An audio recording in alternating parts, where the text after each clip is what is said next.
Hey yo guys, welcome back to another video. This is going to be the OP12 Eastern predictive tier list. So one thing to keep in mind is the starter decks will not be out for us in OP12 for the start of OP12 for us. So it's going to be a slightly different meta than what you guys will have in the West, obviously.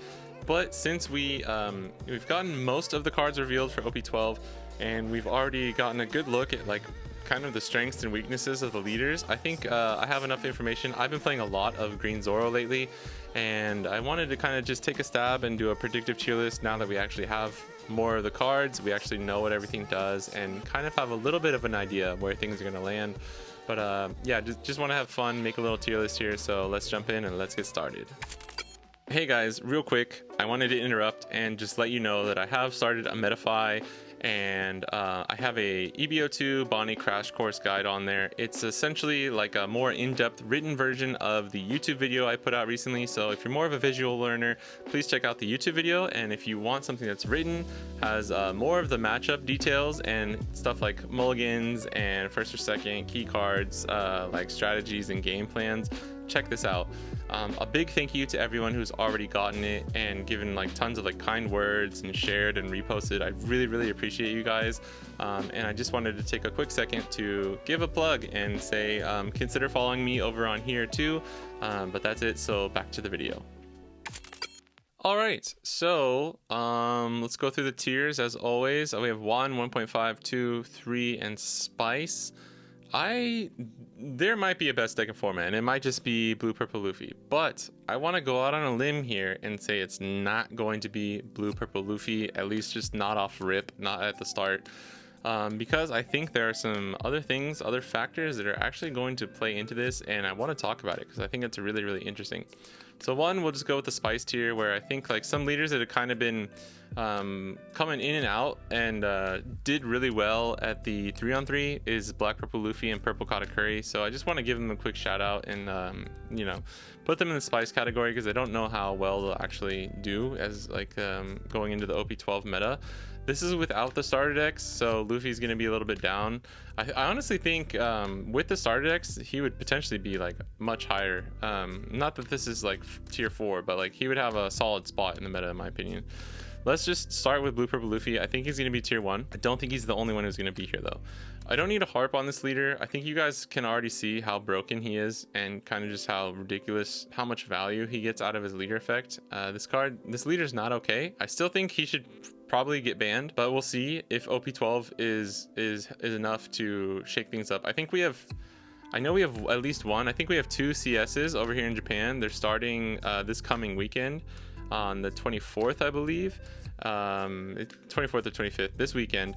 And we'll see how dominating blue, purple, Luffy is before OP12, and then how things might change for OP12, and that'll probably give us a good read on if he actually needs to be banned or not.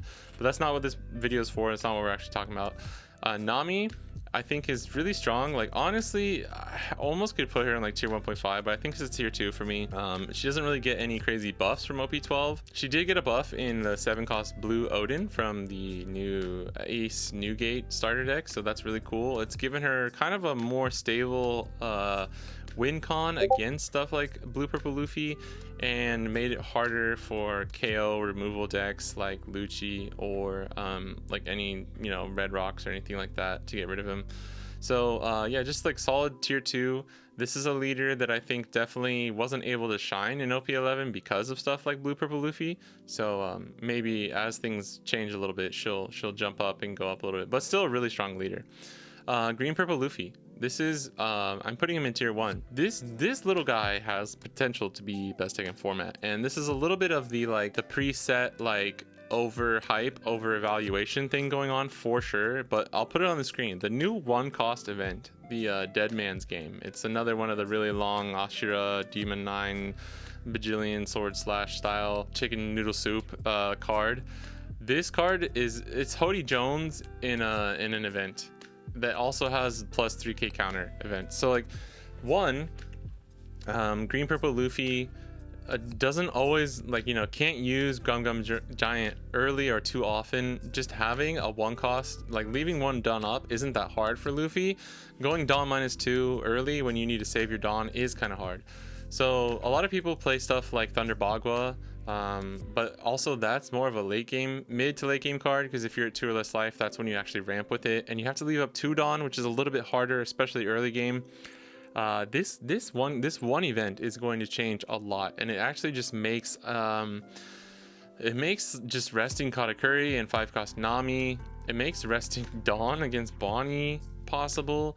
8-cost Katakuri against Pluffy, like resting characters and swinging into them against aggro matchups. Like there, in my opinion, I think there's going to be a build with like Luna and the 1-cost event maybe that is able to just like put GP in a position where you can beat like almost any deck, which is crazy.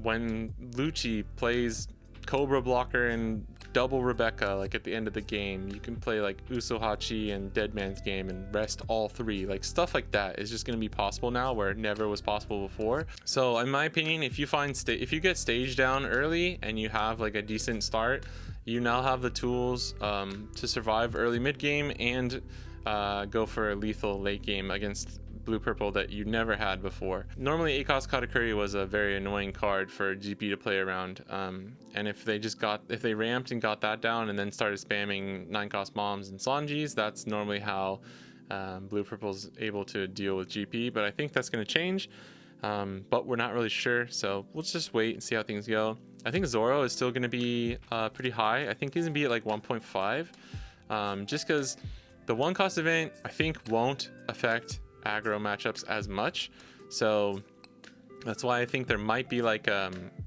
build where you just run like Luna and the 1-cost event. But this is Red Zoro because we are going to be talking about the new leaders, and we'll have to differentiate between the Zoro leaders. Can't wait.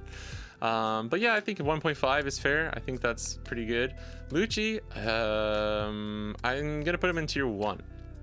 I'll explain this more later, and he might go down to tier 1.5, but for now, let's put him at 1. I'll go into more detail later. Yamato is going to be able to take advantage of the new event as well, plus stuff like the new 8-cost Mihawk card that's really crazy and kind of broken in a lot of like green decks, but I don't know how well Yamato is going to do into all the other kind of like top tier decks.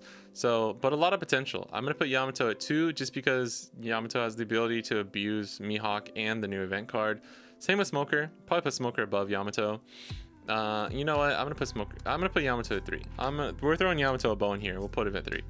And then Smoker, I think, is just, you can use if you have a 5-cost Smoker on board and you play 8-cost Mihawk, you can restand enough Dawn. I think, and is this even on 8? It doesn't matter what as long as you're on 8 Dawn, you can play the Mihawk, because okay, say you're 8 Dawn, you play for 8-cost Mihawk's effect is you restand 4 Dawn, and then you have 5-cost Smoker on the board, so you can restand 1 and then 2 more. You just played 8-cost Mihawk for 1 Dawn. It's crazy. Now, is that going to be enough value to like really take advantage of and still make you like favored into certain matchups that you were struggling against? I don't know. You can't play a 7-cost or higher after you play the 8-cost Mihawk, like as per his effect. So it's like, you know, whoop-de-doo, you got the 7 Dawn, but like, are you going to be able to take advantage of that 7 Dawn? Maybe. It's obviously still really, really strong. Bonnie, I think, is going to be a 1.5 leader. I think just having this all comes down to whether or not the 1-cost event changes this matchup, because as of right now, like in OP11, Bonnie is even more favored into GP than she was in EBO2, because people just don't really have the room to run the 4-cost green EBO2 Zoro, and like maybe 1 or 2 copies if he's in there, and then a lot of people don't have the room to run Gamma Knife. So like if you get a good kid down, if you set up a solid kid, it's really, really hard. You don't even need kid 100% of the time. 9-cost Zoro is run a lot in OP11, and that card is actually really, really strong against GP, because if you're healthy at like 2 to 3 life, or you had played some early blockers and you're in a carrot or something, and now you're putting Zoro down at 3 life and your GP's at 2 or 1. Like if you play Zoro and Kid, it's just GG's, like you're gonna win. So it's gonna be really interesting to see if Luffy is gonna be able to use the 1-cost event to rest Bonnie's Dawn. This matchup's gonna become really complicated, and it's gonna be like Bonnie's gonna be trying to get down like multiple Arouges to leave up 2 to 3 Dawn every single turn, which actually might be possible, which is kind of crazy. So it's gonna be really interesting. But I do think regardless, she's still gonna have a good matchup into GP, and then right now has a decent matchup into Blue Purple Luffy. I think just as depending on the build of each player, I think it's 50-50 to slightly unfavored for Bonnie. Lucci's still pretty rough in OP11, but it's just, in my mind, it's still just a slightly unfavored matchup that it's been for a while. Let's keep moving on here because there's more stuff I want to talk about as we add in more leaders here. Yellow Green Law, I think it's so weird. I always put him next to Red Green Smoker because they just have like such a similar relationship, in my opinion, of like where they stand in the meta and like their strengths as a leader. I forgot to talk about it, but ACOS Mihawk I think will be very strong in Bonnie, and it's something I really want to test out. And then the new 5-cost Secret Rare Bonnie I do think is pretty good. It definitely could have been buffed more. It could have been a stronger card, especially for a Secret Rare, but I think it works as like a card that Bonnie really needed. We needed like searchable draw cycle, and it's also a blocker that restands a Dawn, so at the end of the day it's still a really strong card. That card might work in Law. I think Law could maybe use ACOS Mihawk too, but Law just has a good matchup into Blue Purple and a decent matchup into GP, especially if they're running ACOS Kid. Lucci can be a little bit rough, but I don't know, man. Lucci still has to see like a lot of their pieces in order to consistently beat Yellow Green Law. I think Law has trouble against stuff like Red Cost Zoro and Betty. Like the aggro he can get out aggroed pretty heavily or pretty hard, in my opinion. Yellow Kid, I'm gonna actually have to take him off. I think Marco probably off. Ploofy,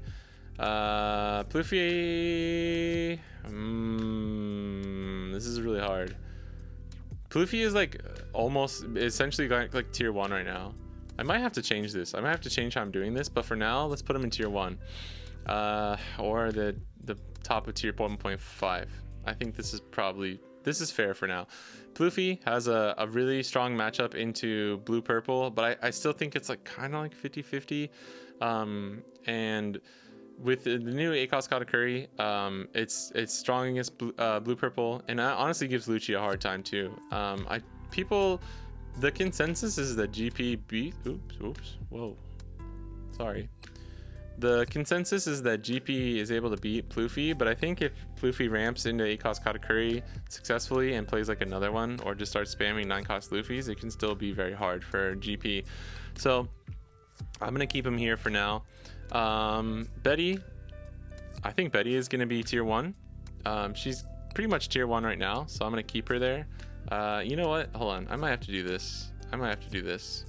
Let's do this. Yeah, okay. We're doing this for now. Let me cook, okay?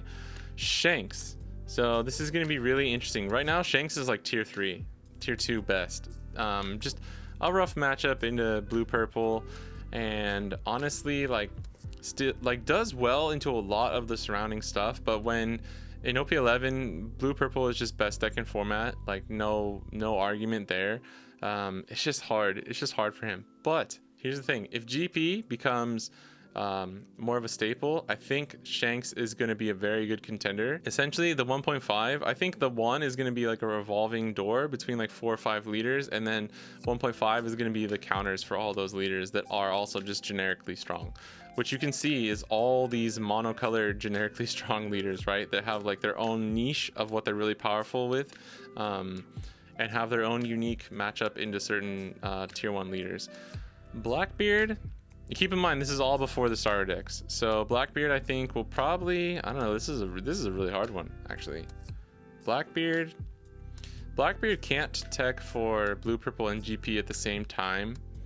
But I do think he has a really good matchup into like almost all of these leaders, except for Zoro.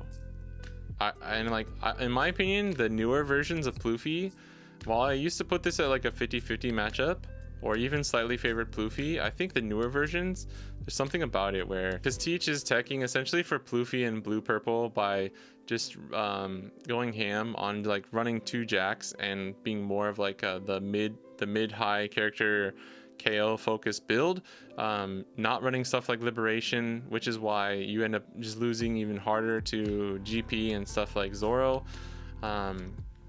but like you can't tech for GP when you need a tech for like blue purple, and if teching for blue purple also allows you to be ploofy, you're honestly in a decent spot. We've seen, like, as of recording this video, we've seen a small spike in teach for the first time in like a couple weeks, honestly, over here in Japan. So we'll have to see. I don't think he doesn't get any buffs as far as I know so far in OP12, but he's actually decent into Bella Betty too, but it's like he has to tech for one or the other. Either he's teching for blue purple ploofy, or he's teching for GP Betty, kind of a thing here. So he's kind of caught in the crosshairs. He might be a tier 2 no, I'll leave him a 1.5 for now. We'll fix this as we go, don't worry. Lim, I think, is kind of just chilling, kind of out of the question right now as far as like a super duper strong deck. The 9-cost Zoro builds kind of came back in fashion to beat stuff like GP or blue purple, but I think she just has like a weird matchup into a lot of the other decks, and just like even that is just not super consistent. Reiju, I don't know. OP12, she might be able to use some of the stuff that Sanji's getting, so I don't know. I'm not really sure though. I think I'm gonna keep her as like a tier 2 deck because she is like kind of strong, just generically strong, right? Vegapunk. I wish I had a I don't know tier. I'm gonna put him in 3 just because I really don't know. Dofi, some people are Giga Chad rizzing with the new 7-cost Odin from the starter deck, so that's pretty crazy.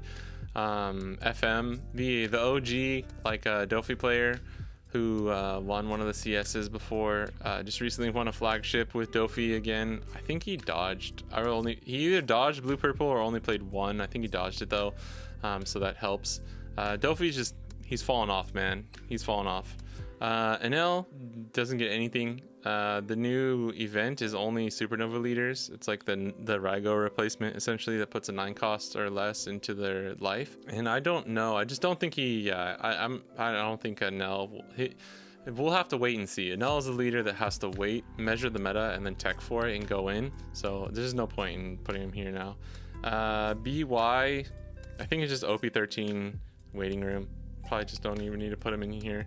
Nami, I don't know. Nami is probably off the list, to be honest. Kobe is a strong leader that like just struggles against blue purple and has a hard time against some of these leaders, but I think he struggles a lot against this guy right here. And yeah, he's a leader too that like he's a strong leader, but it's just not his time to shine right now. I think the meta has to change a lot. I think he does okay into stuff like certain aggro decks, like Betty, and honestly even against GP if they don't see their right cards, like can be pretty strong. But I think he struggles against a lot of these other leaders, so can't put him too high there. Let's talk about the OP12 leaders.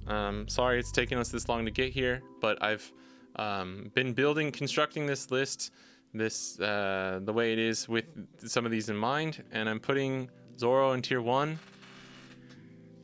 This might be Cope. I'm not the only one saying this, by the way. This is not just my bias of being a green player and having played a bit of Zoro, but Zoro is really, really strong. Let me just give you the breakdown.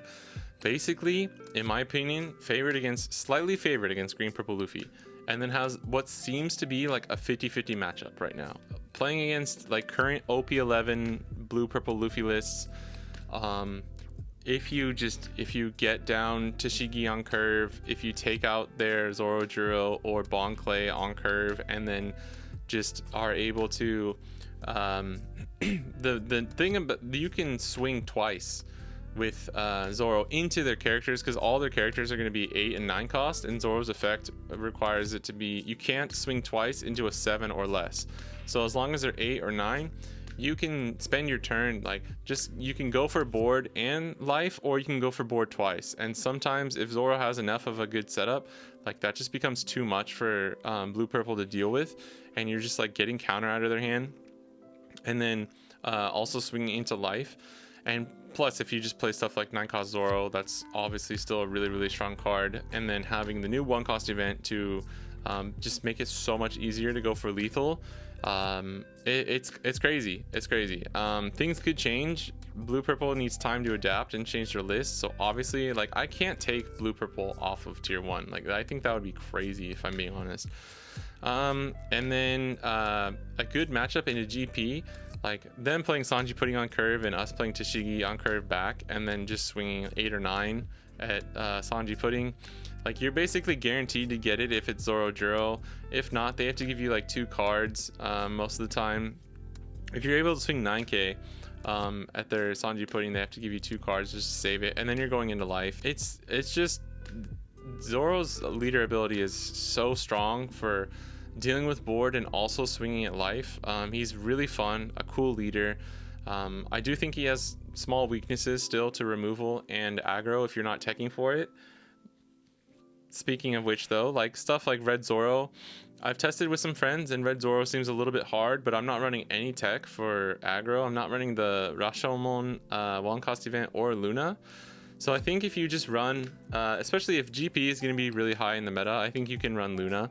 I'm not sure if the one cost event is going to be worth it, because you're only going to be able to affect really Bella, Betty, and Zoro.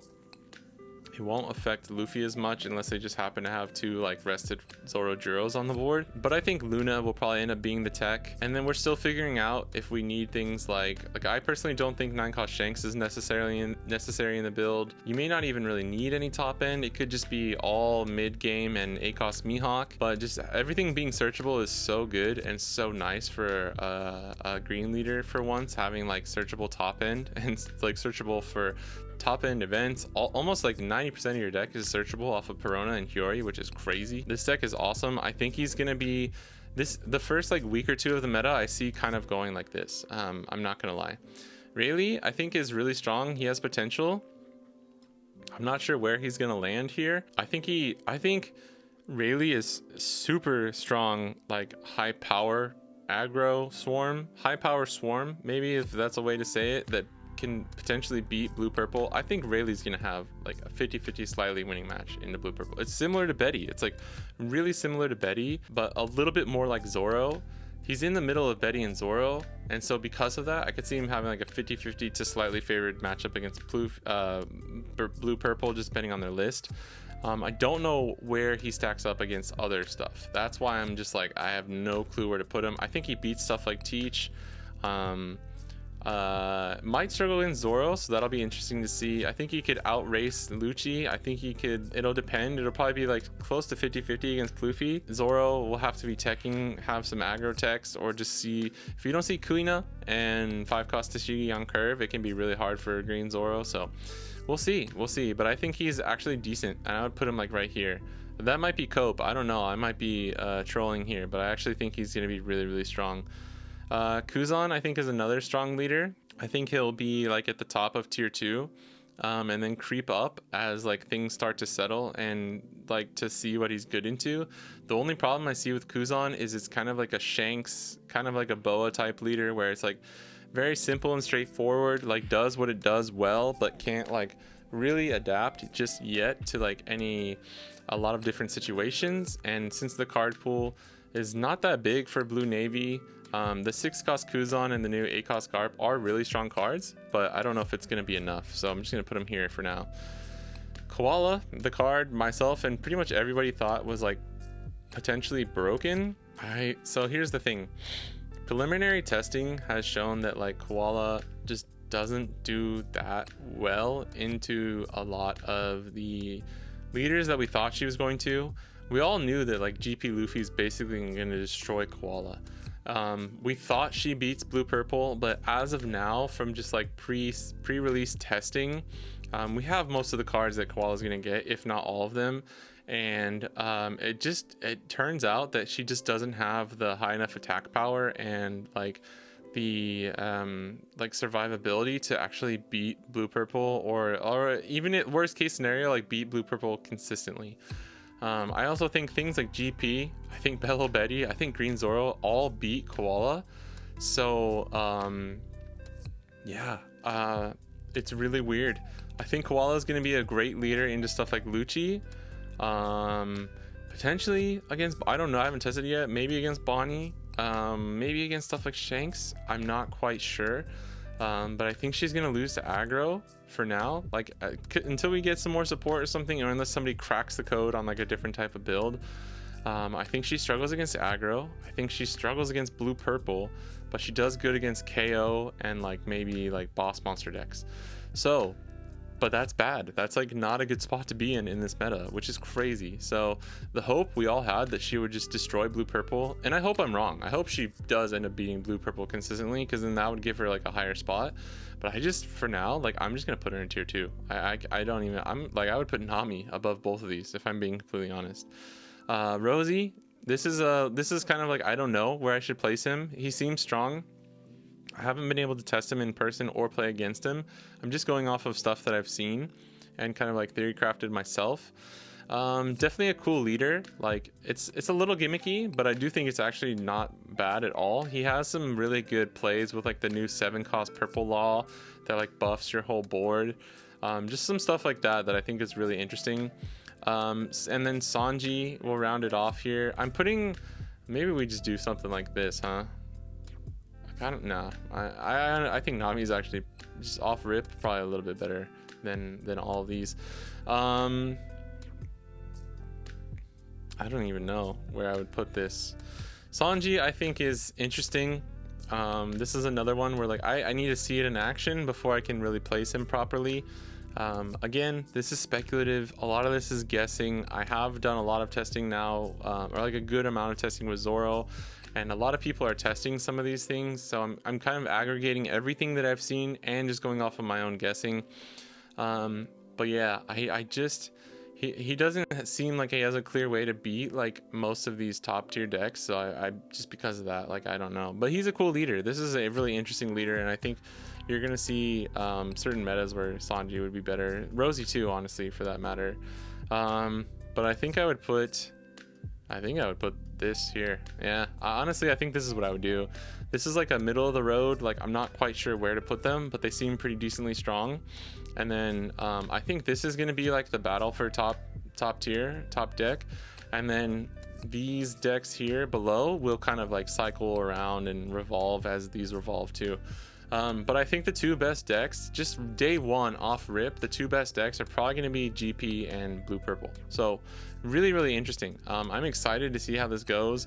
OP12 is looking like it's going to be shaken up a little bit more than we were originally expecting, which I know is such a relief and like a breath of fresh air for a lot of people like me who honestly I hate OP11. It's been one of the worst metas that I've ever played in this game. Blue purple's not a fun deck to play against.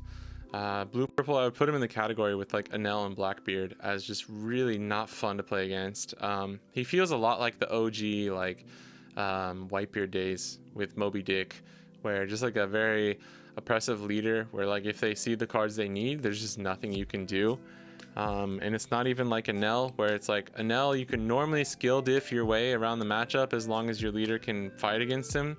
Most of the time that's not even possible with blue purple, if they're high rolling or if they just have all the gum giants they need.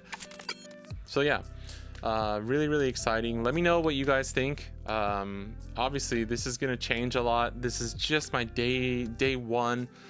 I don't like doing the tier list too early, but we actually have data and I've like dipped my toes in the water and played some Zoro. I'm so excited to play Zoro. I think Bonnie's still going to be really strong too. Like depending how these leaders are doing and how well the matchup into GP goes, like Bonnie could definitely be much higher. She could also be a little bit lower too, so keep that in mind. Zoro might not be tier 1. He really might be like the shining top of tier 1.5, but if these are the leaders in the top spot, then I think he'll shine and do well. But Lucci might ruin that for some of these two here, these three really. So we'll see. Lucci is the leader I'm most worried about, kind of like sneaking in immediately at the beginning of the meta. But that's it. Thank you guys for watching. If you made it this far, I really appreciate it. This is my essentially. These don't have to be ordered. This could be ordered or unordered, however you want to see it. Let me know if you think there's anything I missed, or if you have any like spicy hot takes. Thanks for watching though. Check out the other videos on my YouTube channel. I multi-stream on YouTube and Twitch 2 to 3 times a week. I'm on Twitter at everything's at Fidelio TCG. And one more time, a quick shout out to the I started a METAFY recently, and there's an EBO2 Bonnie crash course guide, written guide up on there, so please check that out if you're interested. I really appreciate everyone who supported me so far, and just thank you for watching, and I'll catch you guys in the next one. Peace.